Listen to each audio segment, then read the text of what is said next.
Que os próximos 40 dias sejam os melhores dias da sua vida, ou como tem no sexto capítulo do livro Uma Vida com Propósito, o primeiro dos últimos dias da sua vida que sejam bons, felizes, em nome de Jesus. Eu acho que esses próximos 40 dias serão ótimos na vida de todos nós.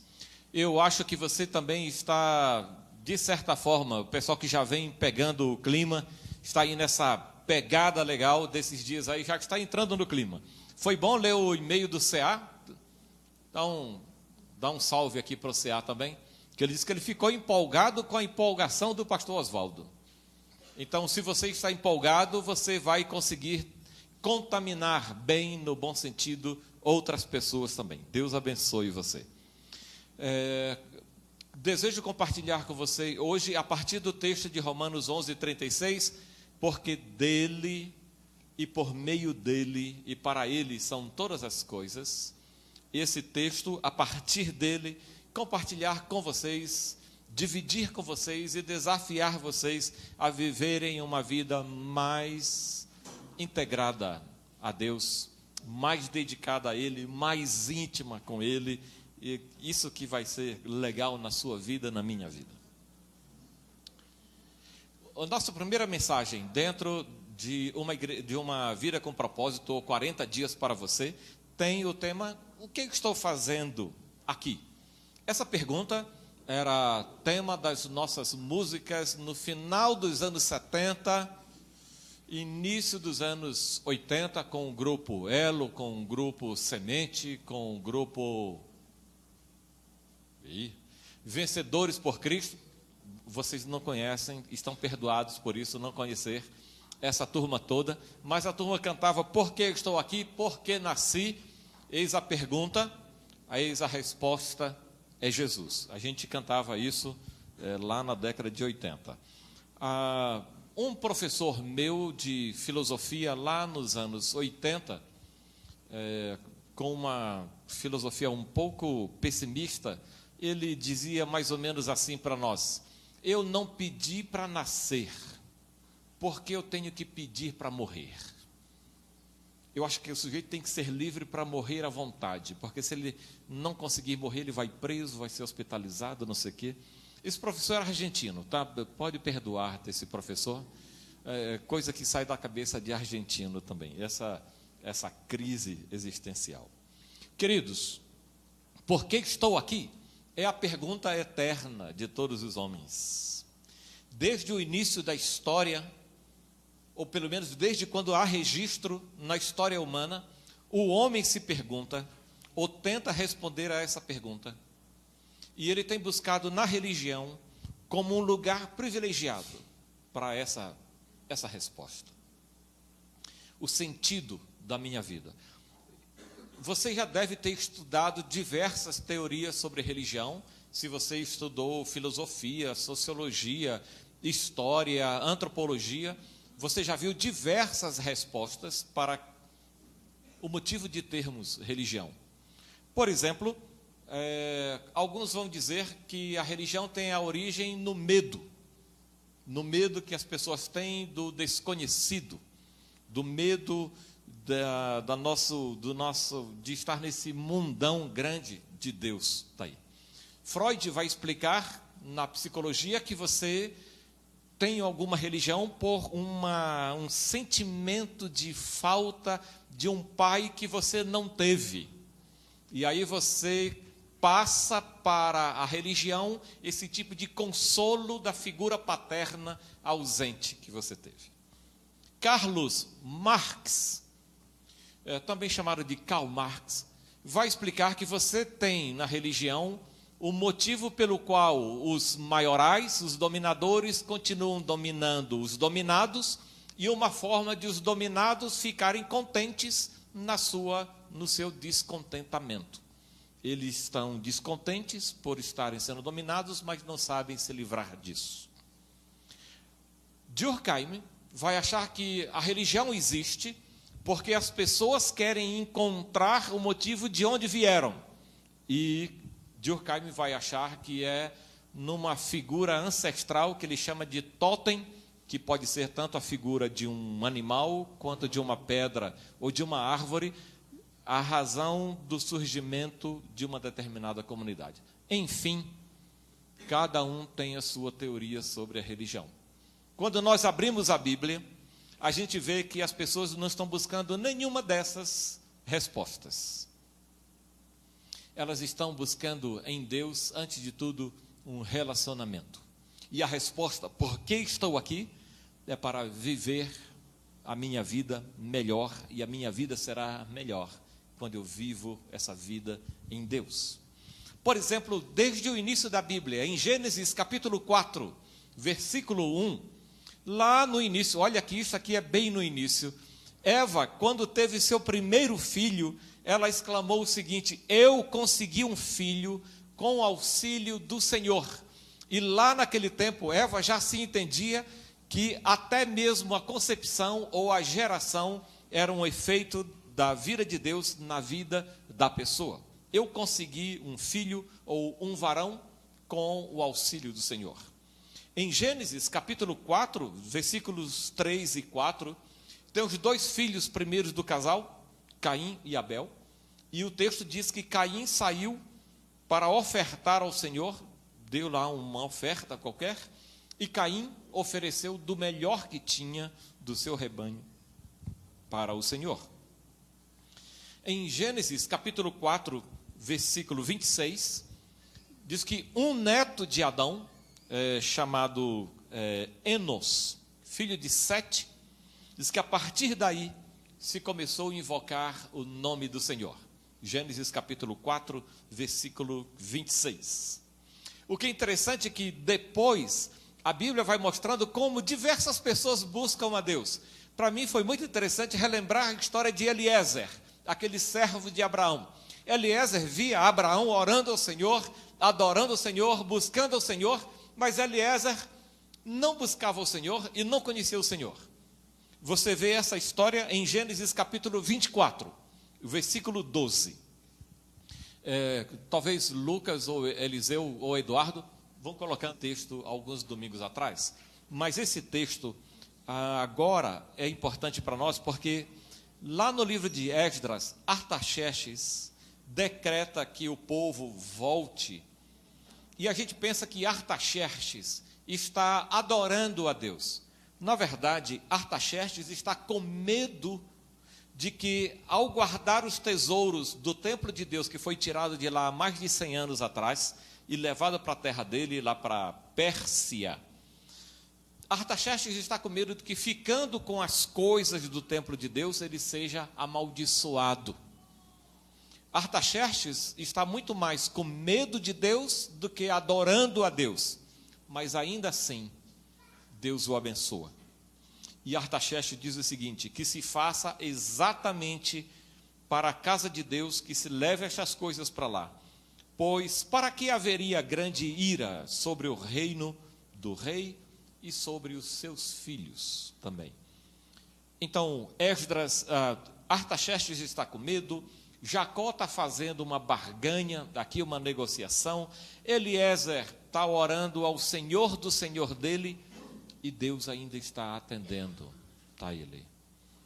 Eu não sei como está a sua vida com Deus hoje, mas o que eu quero dizer com isso também é que você pode começar estes 40 dias, talvez numa destas posições aqui, de não ter ainda uma vida muito grande com Deus, de não ter uma vivência ainda muito grande com Ele. Eu não sei em qual posição você está em relação a Deus. O que quero dizer é que não importa qual a sua situação. Eu desafio você a acreditar neste Deus grande, que te ouve de qualquer forma, que atende a você de qualquer forma. Esteja você vivendo longe ou perto dele, seja você servo ou não dele, quer você sirva ou não a ele, ele está pronto para atender você. A ele a glória eternamente. O apóstolo Pedro, cheio de preconceitos, como todo bom judeu daquele tempo, achava que Deus não atendia as outras pessoas que não fosse um verdadeiro judeu daquele tempo. Agora estou no Novo Testamento, em Atos capítulo 10.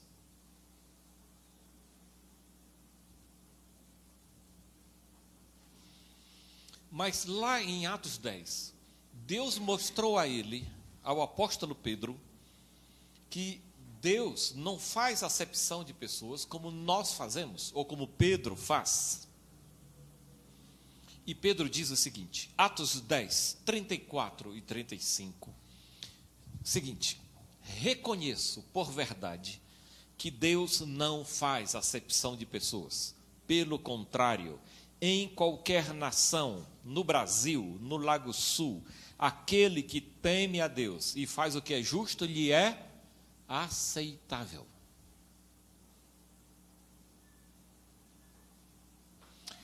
Mais uma vez, só para reforçar, não é o que você é, não é o que você faz, é o que Deus é e o que faz por você. É isso que importa.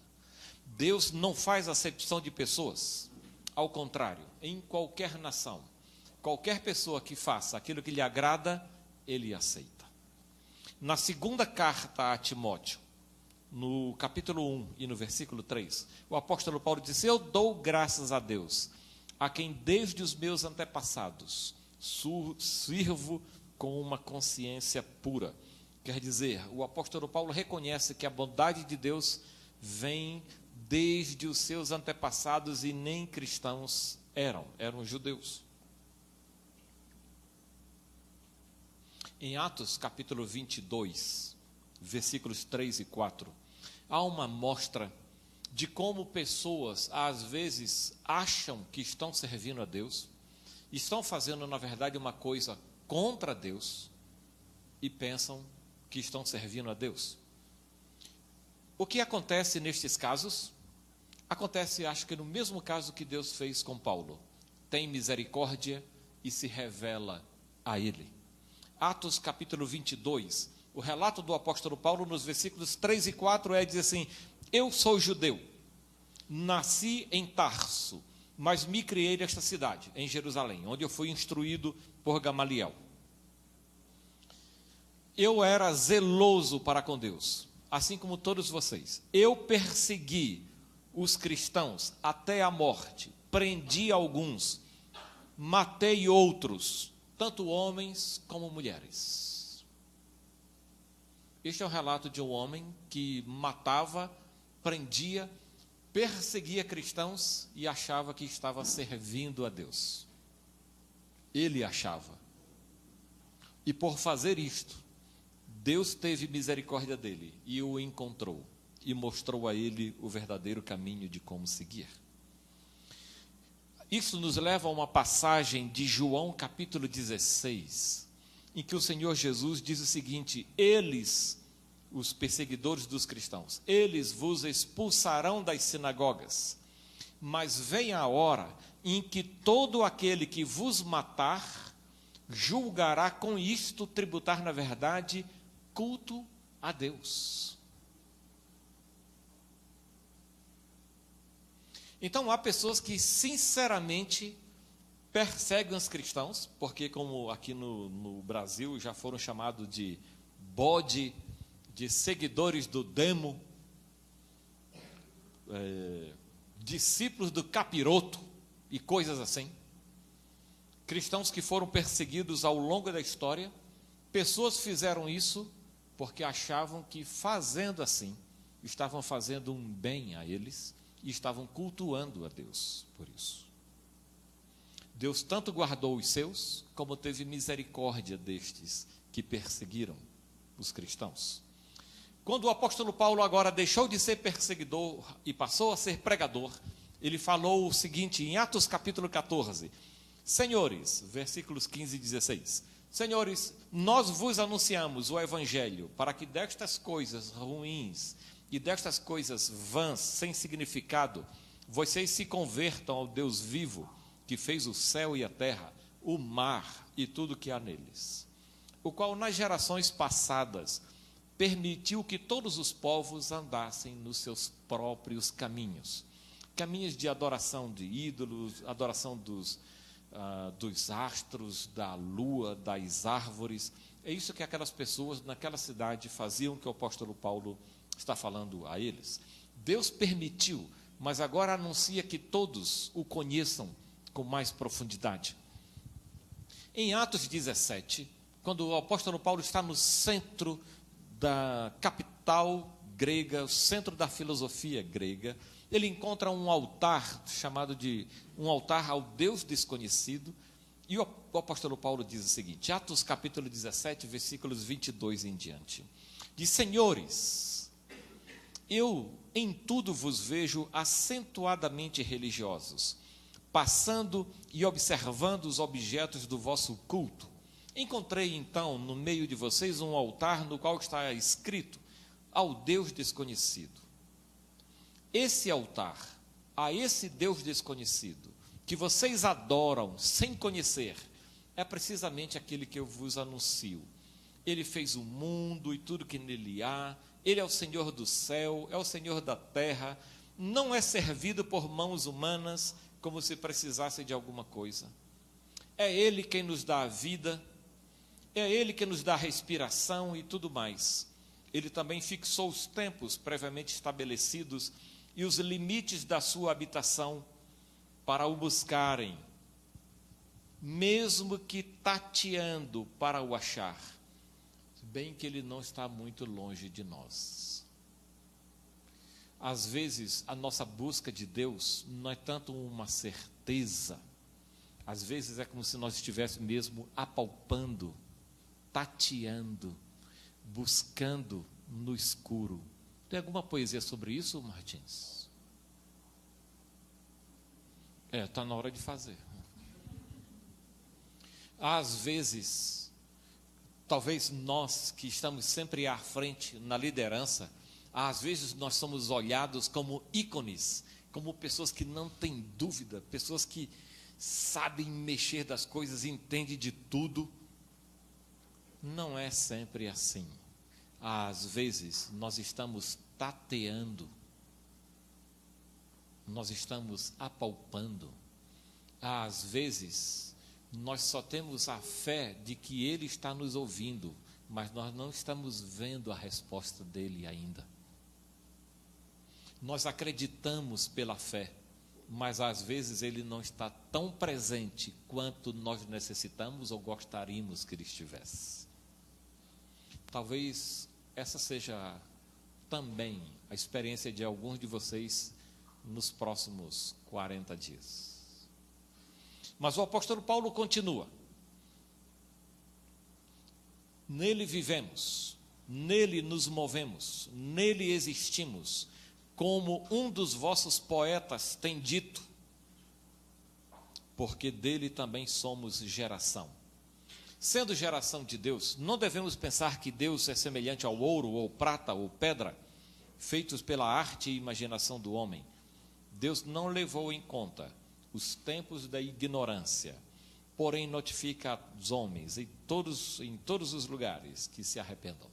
Mais uma vez, o que eu quero mostrar para vocês é a grandeza deste Deus, que às vezes até erradamente está sendo buscado e está sendo achado. No livro de Isaías, ele disse: eu fui encontrado inclusive por aqueles que não buscavam por mim.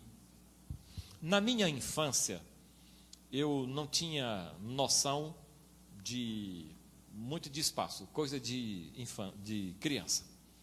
E uma vez eu inventei de emendar diversas varas para ver se eu conseguia furar aquele negócio azul que a gente chama de céu. Já talvez um prenúncio, uma forma de encontrar o divino, coisa assim. Até que eu, muito magrinho naquele tempo, não suportei o peso da vara, caí também junto com ela.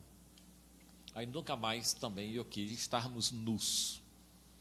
E uma vez eu lembro que um colega na classe de escola dominical perguntou se a gente podia ler a Bíblia no vaso também. Vocês não imaginam as respostas que nós tínhamos a uma pergunta como esta na década de 70. E eu não vou nem responder. A ideia que nós tínhamos de Deus, então, é que se você estivesse fazendo o 1, o 2 ou o 3, quer dizer, tomando banho, ali Deus não estava. Para buscar Deus, era preciso ter uma determinada roupa de ver Deus, bonita, limpa, domingo. Devia ser de alguma forma, com terno e gravata. Eu quero dizer para vocês que isso não depende de você, é da graça dele para com você. Busquem-me e vocês vão me encontrar, se vocês me buscarem de todo o coração. E aí você pode estar no banheiro, deitado na sua cama, e dizer: Senhor, me perdoe, porque hoje eu estou tão cansado que eu não posso nem ficar de joelho. Eu vou orar aqui deitado, mas Deus atende a oração de deitado? E aquela oração que você começa a orar, você está orando tão fervorosamente, que quando você dá por si, já é 6:30 da manhã, 7 horas, e aí você retoma a oração: Senhor, me perdoe, porque eu não completei a oração. Quem riu sabe o que eu estou falando. Eu sou tão pecador quanto você. Orar dá um sono, não é? O que mais importa não é como você está e onde você está. O que mais interessa a Deus é que na sua vida Ele seja glorificado. Deus se interessa tanto pela sua glória em nós, que no livro de João, capítulo 21, Jesus disse que até a morte de um discípulo seu poderia ser motivo da glória de Deus. O Senhor Jesus disse para Pedro em João 21, em verdade, Pedro, eu te digo que quando você era moço, você se vestia a si mesmo, você andava para onde queria, ia no pier, assistia os filmes que você queria. Pedro, quando você for velho, você estenderá as mãos e outro vestirá você, e outro levará você para onde você não quer. Jesus disse isso para significar com que gênero de morte Pedro havia de glorificar a Deus. Não importa o que você faça, contanto que aquilo que você faça seja para glorificar a Deus, porque dele, por meio dele, para ele são todas as coisas. Quer você coma, beba, se abstenha ou faça jejum, faça isso para a glória de Deus. Nos próximos 40 dias, a partir de hoje, Jesus disse que até a morte de Pedro poderia produzir glória a ele. O apóstolo Paulo falou disso, disse que ele também sabia que estava para morrer. Ele disse em Filipenses capítulo 1, versículos 19 em diante: quer pela vida, quer pela morte, Deus será glorificado. E estou certo de que pela vossa súplica eu serei libertado, segundo minha expectativa. E também não serei envergonhado. Antes, com toda a ousadia, como sempre também agora, Cristo será engrandecido no meu corpo, quer pela vida, quer pela morte. Portanto, para mim, o viver é Cristo e morrer é lucro. Exatamente. Não importa. Quer morrendo, quer vivendo, comendo ou bebendo, ou fazendo jejum, ou abstendo-se de qualquer coisa, contanto que você faça isso para a glória do Senhor. É isto que importa, é isto que interessa ao Senhor. Na primeira carta de Pedro, no capítulo 2, versículo 11 e 12, ele disse: amados, eu vos exorto, eu vos animo, eu vos desafio a que vocês mantenham exemplar o vosso procedimento no mundo, para que naquilo que falam contra vocês como malfeitores, essas pessoas, observando as vossas boas obras, glorifiquem a Deus no dia da sua visitação. Isto é mais radical ainda, porque o que o apóstolo Pedro está dizendo é que até pessoas que não estão na igreja, até pessoas que falam mal dos cristãos, até pessoas que perseguem os cristãos, podem também glorificar a Deus um dia, contanto que os cristãos vivam de uma forma consequente com a sua vida. Como então nós vamos viver para a glória de Deus? Como viver dentro dos propósitos de Deus? No capítulo 7 do livro que nós vamos ler, com essa mania que eu tenho de ler já a semana anterior, no capítulo 7 está escrito lá uma frase do Irineu, que você glorifica a Deus quando você tem uma vida plena, quando você vive completamente a sua vida, quando você se realiza completamente na sua vida. E eu quero dizer que quando Deus veio para esta terra, Ele disse: eu vim para que vocês tenham vida, e essa vida seja abundante da melhor forma possível. Você glorifica a Deus quando você é consequente com aquilo que Deus criou você. Você glorifica a Deus quando você vive um estilo de vida que está dentro da vontade de Deus. O Salmo 19 diz que os céus manifestam a glória de Deus e o firmamento anuncia as obras da sua mão. Quer dizer que o universo que aí está, o bem-te-vi, quando canta, bem-te-vi canta? Pronto, enfim, quando o beija-flor beija a flor, ele está glorificando a Deus porque ele faz aquilo para o qual ele foi criado. Quando o peixe nada, quando qualquer coisa no universo faz aquilo para o qual ele foi criado, ele glorifica a Deus.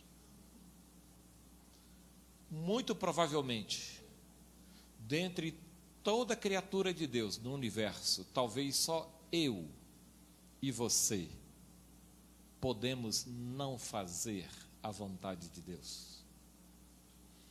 De todas as criaturas do universo, passadas, presentes e futuras, as únicas que saberão a vontade de Deus e poderão não fazer, será você e eu.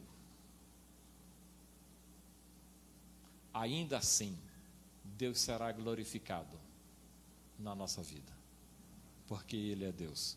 A Bíblia diz que mesmo quando nós somos infiéis, lá na carta a Timóteo, o apóstolo Paulo diz isso pelo Espírito Santo, mesmo quando somos infiéis, Ele permanece fiel, pois Ele não pode negar-se a si mesmo. Mesmo quando nós sabemos, e quando nós fugimos da raia, quando nós pisamos na bola, quando mesmo sabendo a vontade de Deus, a gente não quer se submeter, ainda assim, a glória dele permanece, porque Ele é Deus. Como Davi, eu e você fomos chamados para fazer a vontade de Deus e viver os propósitos de Deus na nossa geração. Muitas vezes, nós temos saudade de um tempo que nós nem conhecíamos. Já contei aqui que nessas férias encontrei um velho amigo meu, que ele disse que de vez em quando a turma do nosso tempo, lá da década de 70, se reúne e diz que só vale cantar hino antigo, só vale cantar de Rude Cruz para trás. Conhecem? Eu voltar, todos os meus planos se cumprirem. Eu lembro do irmão Martins compartilhando comigo, logo a primeira vezes que foi numa igreja evangélica, a única oração que ele fazia era: Senhor, me perdoe por eu estar aqui. Ele achava que era um pecado ir em igreja de crente, em igreja de protestante. Por que eu estou dizendo isso? Tanto por causa do motivo, porque agora ele abençoa a vida de todos nós. Do irmão, você é uma bênção na nossa vida aqui na igreja. Mas hoje, neste domingo, talvez a única oração que você ainda faça, ou tenha coragem de fazer, seja pedir perdão a Deus por não estar andando tão bem com Ele, por não ter andado com Ele tão bem. Como o irmão Martins fez alguns anos atrás, que achava que era pecado entrar numa igreja evangélica. E a única coisa que, enquanto o culto ia rolando, ele só sabia pedir perdão a Deus por ele estar ali naquela igreja. Eu espero que, provavelmente, nos próximos 40 dias, a sua vida seja transformada para alguém que só sabe pedir perdão hoje, para que nos próximos 40 dias a tua vida seja uma vida brilhante para abençoar outras pessoas. Que nos próximos 40 dias a sua vida seja modificada, tua vida seja transformada. E nos 40 dias pessoas vão dizer de você coisas tão grandes ou maiores do que essa. Da minha oração, meu desafio, minha esperança, que a sua vida seja tão brilhante como a vida do irmão Martins, que nós celebramos hoje. Parabéns para você. Depois eu vou pegar o autógrafo do livro. Domingo que vem, nós vamos ouvir como Deus tem feito em 31 anos que a irmã Luzia também se dedicou para trabalhar entre os índios, para abençoar a vida de outras pessoas. Eu espero que nos próximos 40 dias você tenha uma vida que dê orgulho para nós que conhecemos você e alegria ao coração de Deus. Meu desafio, minha oração. Você está nessa comigo? Amém. Vamos orar.